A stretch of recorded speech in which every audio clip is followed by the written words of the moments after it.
Quando a gente fala em despolarização, repolarização, potencial de ação, propagação do potencial de ação, sinapse, sinapse neuromuscular, todos esses termos estão relacionados à capacidade que alguns tecidos têm, alguns tecidos do nosso corpo são capazes de produzir cargas elétricas. Essa imagem que nós estamos vendo é de um aparato para estudar um pedacinho do tecido muscular do coração, especificamente o músculo papilar.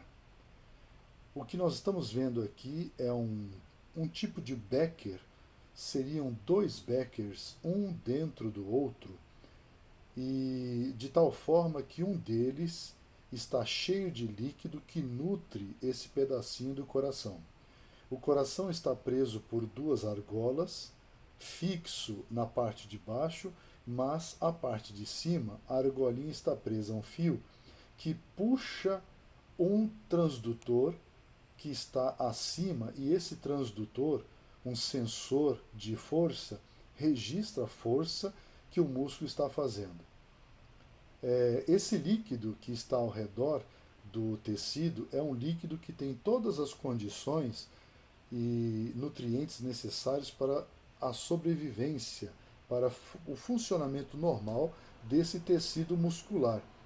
Esse pedacinho de músculo do coração, chamado músculo papilar, ele recebe um estímulo elétrico por dois fios, um de cada lado, bem aqui, paralelamente ao músculo. Essa eletricidade percorre o líquido e ela estimula o músculo cardíaco. Vamos ver a filmagem e aqui ficará claro que existe um líquido ao redor do tecido.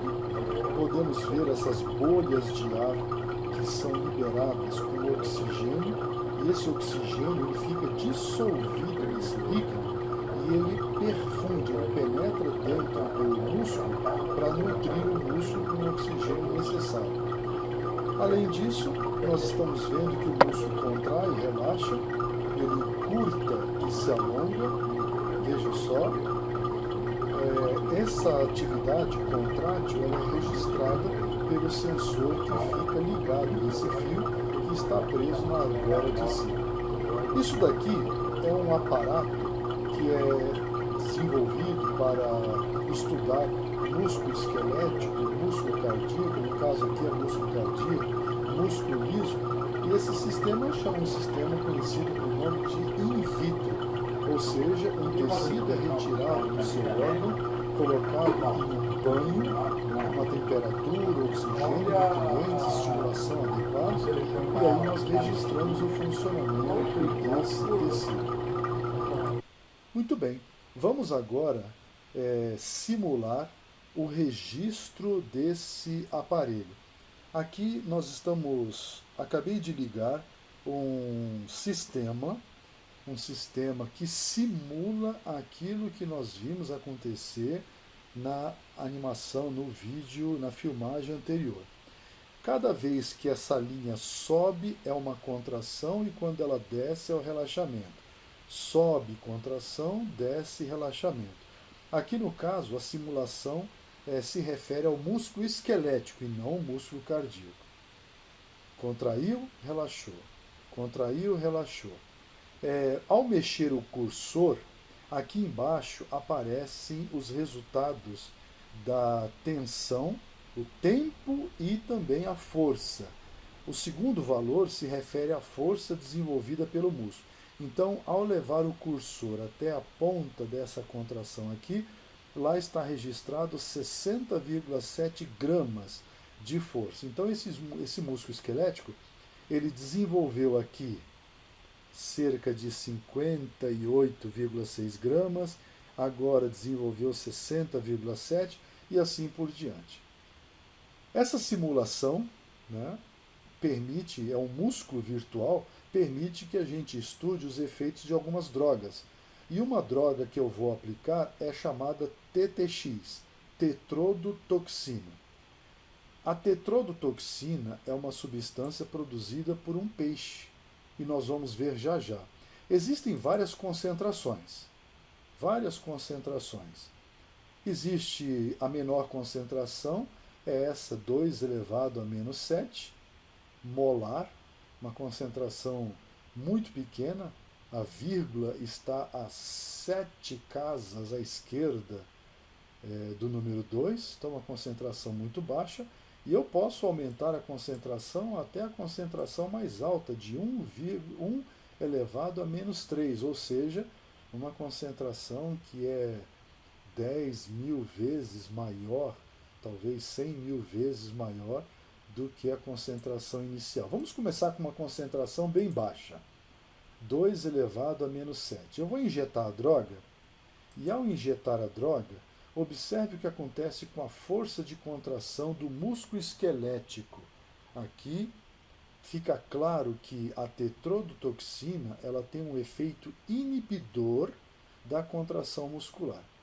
Se você ingerir a tetrodotoxina, que é uma toxina produzida por algumas glândulas de alguns peixes, você terá paralisia. A sua musculatura vai perdendo força, e dependendo da dosagem, você pode ficar completamente paralítico. Vejam que a força, a última contração mais alta foi de 59,8 gramas e agora o músculo esquelético está fazendo cerca de 6 gramas, 10 vezes menos força. Gradativamente esse músculo ele vai se recuperar, talvez leve muito tempo. Enquanto ele está aqui se recuperando, vamos tentar entender por que isso aconteceu. Vários livros de farmacologia estão disponíveis. Eu gosto de usar o livro de farmacologia do Hang e Dale. Hang e Dale são pesquisadores, escritores que fizeram um livro chamado Hang e Dale Farmacologia. Hoje esse livro tem outros autores principais, como Ritter, o Flower e o Henderson. Eu costumo, ao encontrar o assunto que eu quero, colocar aqui do lado esquerdo. Portanto, eu sei a página onde tem a resposta para a pergunta: por que a tetrodotoxina reduziu tanto a força de contração? A resposta está na página 1248. Aqui ao lado, do lado direito, nós encontramos a resposta a essa pergunta. Outros fármacos que afetam os canais de sódio: tetrodotoxina e saxitoxina. A tetrodotoxina, TTX, é produzida por uma bactéria marinha e acumula-se nos tecidos de um peixe venenoso do Pacífico, conhecido com o nome de baiacu. Esse peixe ficou muito famoso no filme, no desenho animado Nemo, que ele de repente se inflava, ficava todo, ele é espinhoso e também ficava todo cheio, parecendo uma bexiga.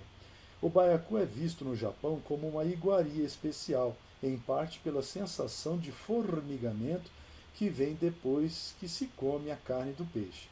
Para servir esse peixe em restaurantes públicos, o chefe precisa ser registrado como suficientemente habilitado a remover os órgãos tóxicos, especialmente fígado e ovários, de modo a tornar a carne segura para ser consumida. A intoxicação pelo TTX, acidental normalmente, né? Mas essa intoxicação é muito comum. Registros históricos de longas viagens marítimas continham referências a crises intensas de fraqueza, evoluindo para a paralisia completa e morte, causadas pela ingestão do baiacu. Foi sugerido que os pós utilizados por praticantes de voodoo para induzir a zumbificação podem conter TTX, porém isso é contestado. O que é que a tetrodotoxina faz? Na página 164, nós encontramos a resposta. Na maioria das células excitáveis, a corrente de reentrada regenerativa, que inicia o potencial de ação, ou seja, a despolarização, resulta da ativação ou abertura dos canais de sódio controlados por voltagem. Os estudos iniciais de Hodgkin e Huxley com o clampeamento de voltagem do axônio gigante de Lula, descritos um pouco mais atrás, revelaram as propriedades funcionais essenciais desses canais. Posteriormente, usou-se a ação bloqueadora e altamente seletiva da tetrodotoxina. Portanto, a tetrodotoxina é um bloqueador dos canais de sódio, de tal maneira que a musculatura ela fica bloqueada, ela para de contrair e relaxar por conta do bloqueio causado pela tetrodotoxina. Note que o nosso músculo esquelético aqui ainda não se recuperou. Vamos lavar a solução e retirar toda a quantidade de veneno que estava aqui para que esse músculo volte a funcionar. Enquanto eu deixar o veneno ali dentro daquele banho, o músculo ficará paralisado. Ao trocar o líquido por um líquido novo, sem a tetrodotoxina, veja que a contração e o relaxamento melhoraram, foram restaurados. A paralisia foi aliviada e o músculo voltou a fazer cerca de 60,4 gramas. Ficou completamente recuperado. Se eu injetar mais tetrodotoxina, uma dosagem agora que vai ser 10 vezes maior. Ao injetar tetrodotoxina, veja que a contração caiu e mais do que anteriormente, a tal ponto que o músculo esquelético ficou agora completamente paralisado. Aqueles registros bem pequenos ali de contração não são suficientes para promover a movimentação. Imagine que esse veneno chegue ao músculo respiratório, o diafragma. A pessoa terá paralisia respiratória e vai morrer, se não for levada rapidamente para um pronto-socorro. Dos primeiros sintomas são de formigamento na boca, depois a pessoa pode morder a boca,